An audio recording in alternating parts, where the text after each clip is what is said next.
여러분 안녕하십니까? 포항 MBC 뉴스데스크입니다. 호우 경보가 내려진 경북 동해안에도 오늘 오후부터 많은 비가 내리고 있습니다. 특히 지난해 태풍 흰남노 당시 하천의 범람으로 큰 인명 피해가 발생한 포항 지역의 긴장감이 더욱 높아지고 있는데요. 현장에 나가 있는 취재기자 연결합니다. 박성화 기자, 지금 상황은 좀 어떻습니까?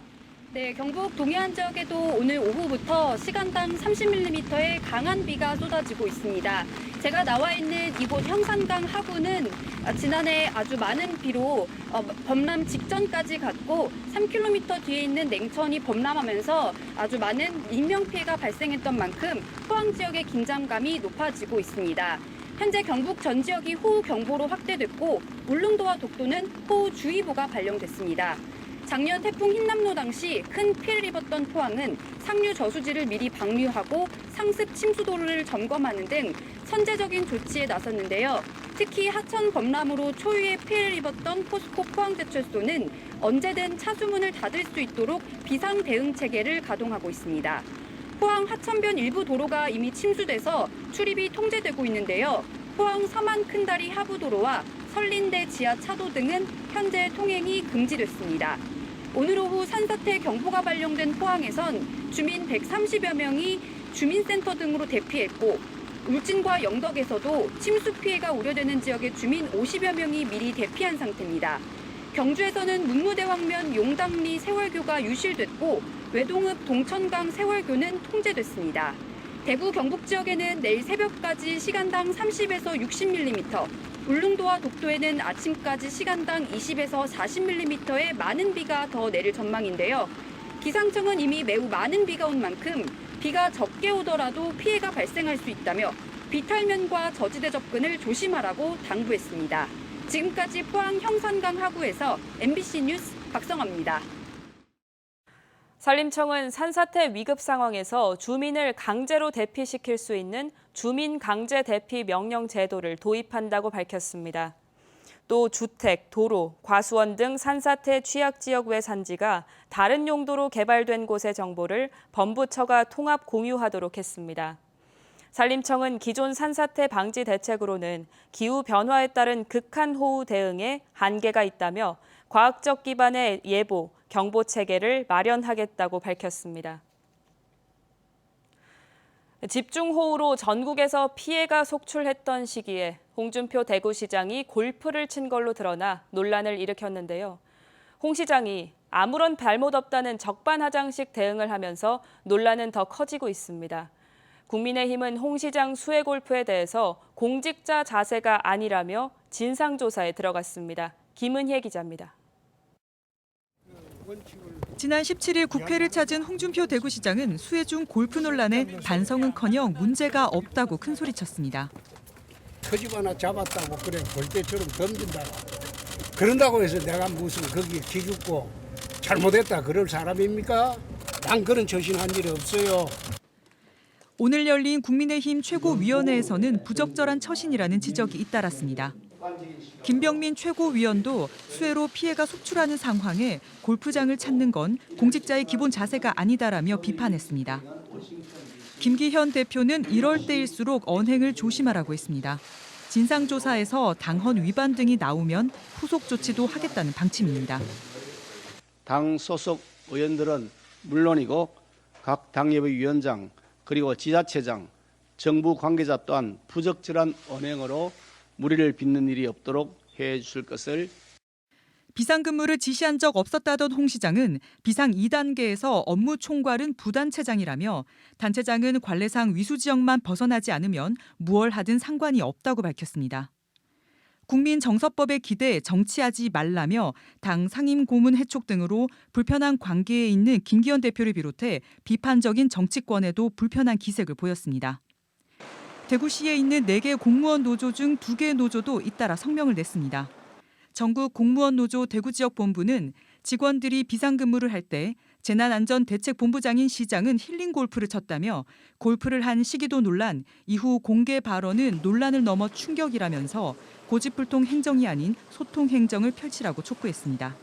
새 공무원 노동조합도 대구시장이기에 문제될 것 없다며 자신을 정당화하는 데 급급한 발언으로 거센 비난을 자초하는 홍 시장을 규탄하는 등 정치권과 공직사회 비난이 잇따르고 있습니다.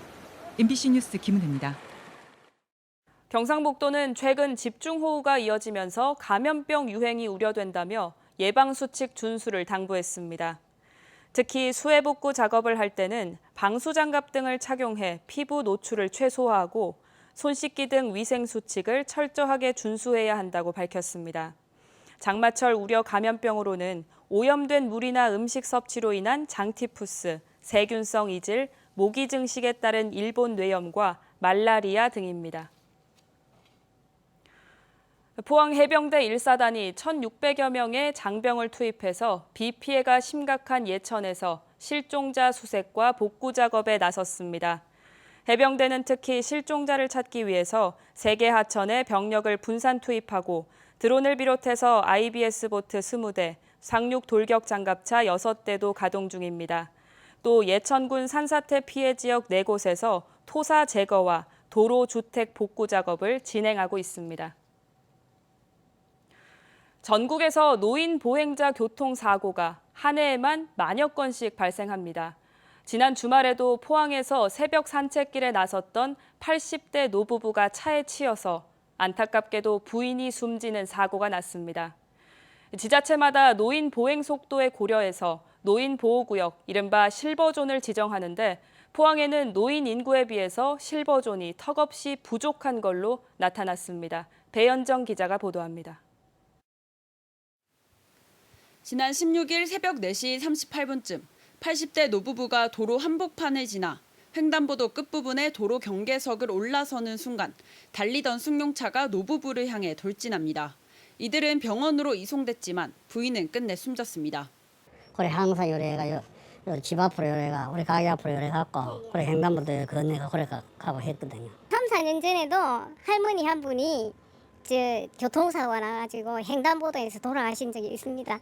이 횡단보도는 보행 신호가 짧아 평소에도 노인들에게는 위험한 순간이 많았다고 말합니다. 건너가다 보면 차가 막 벌써 지나가거든요. 늦다 싶으면 안 뛰어가 그냥 기다렸다가 저는 다음 신호를 기다리거든요. 근데 나이 드신 분은 짧아요. 노인 보행 속도를 고려해 지난 2008년 전국적으로 노인 보호구역, 이른바 실버존이 도입됐습니다. 이 도로 일대가 노인 보호 구역인데요. 이렇게 횡단보도 바로 위에 신호 단속 장비가 있어서 차들이 서행하는 모습입니다.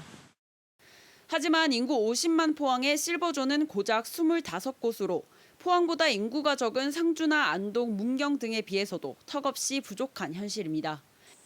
2019년을 마지막으로 포항 지역에는 실버존이 단 한 곳도 신설되지 않았습니다. 60대 이상 포항시의 노인 인구는 모두 14만 명으로 갈수록 노령화가 되고 있는 현실에 맞춰 실버존 확대 설치가 시급합니다. MBC 뉴스 배현정입니다. 울릉군청의 공무직 노동조합이 임금 인상을 요구하면서 지난 5월부터 천막 농성을 이어가고 있습니다.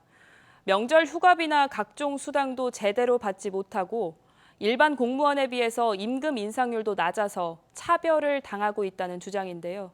반면 울릉군은 노조가 과도한 임금 인상을 요구해서 협상에 난항을 겪고 있다면서 불법 시위에 대해서도 강경 대처한다는 입장이어서 양측의 갈등은 격화되고 있습니다. 김형일 기자의 보도입니다. 민주노총 전국민주연합노조 울릉군 지부 노동조합이 지난 6월부터 임금 인상을 요구하며 한 달째 천막 농성을 이어가고 있습니다. 노조원은 모두 46명으로 관광시설 관리 등의 업무를 맡고 있는 공무직 직원들입니다. 그런데 일반직 공무원들이 지난 4년 동안 10% 넘게 임금이 오른 반면 공무직은 임금이 한 번도 오르지 않았습니다. 또 공무원들이 받는 명절 휴가비도 큰 차이를 보이고 있고 가족수당이나 특수지 근무수당도 공무직은 받지 못하고 있습니다. 5년째 지금 임금이 동결된 상태예요. 시군부 지자체 중에 사실 저희가 최하위 수준이거든요. 복지후생수당, 복지포인트나 가족수당 아예 받지 못하는 것들도 있고. 울릉군은 노조가 과도한 인상안을 제시하고 임금 인상분을 노조원들에게만 적용해달라고 주장해 협상이 난항을 겪고 있다고 밝혔습니다. 모든 단체 협약 조건을 노조원에만 적용해달라고 하고 있고 저희 군에서는 모든 공무직은 공평하게 받아야 되는 입장이라서 거기서 현격한 입장 차이가 나기 때문에 또 울릉군은 지난달 언론 보도자료까지 배포해 노조의 천막농성 등 불법 시위가 도를 넘었다고 비판하며 여론전을 펼쳤습니다. 협상을 하고 있는 과정에서 합법적인 절차를 무시하고 강제 농성 천막을 친다는 것은 저희 군에서도 있을 수 없는 일이라고 판단을 했기 때문에 울릉군은 최근 천막농성 철거를 위한 행정대집행 계고장을 발부했고 이에 맞서 노조는 법원에 효력정지 가처분을 신청해 받아들여졌습니다. 천막농성도 쟁의 행위의 일환인데 강제 철거하겠다는 그런 내용까지 저희한테 지금 보내는 사실 저희 입장에서는 노조 탄압이고 노동 상권에 대한 보장이 전혀 안 되고 있다라고 지금 볼 수밖에 없는. 울릉군과 공무직 노조의 임금 협상이 천막농성을 둘러싼 감정 싸움으로까지 번지고 있어 양측이 함께 합리적인 해법을 모색해야 한다는 지적이 제기되고 있습니다. MBC 뉴스 김형일입니다.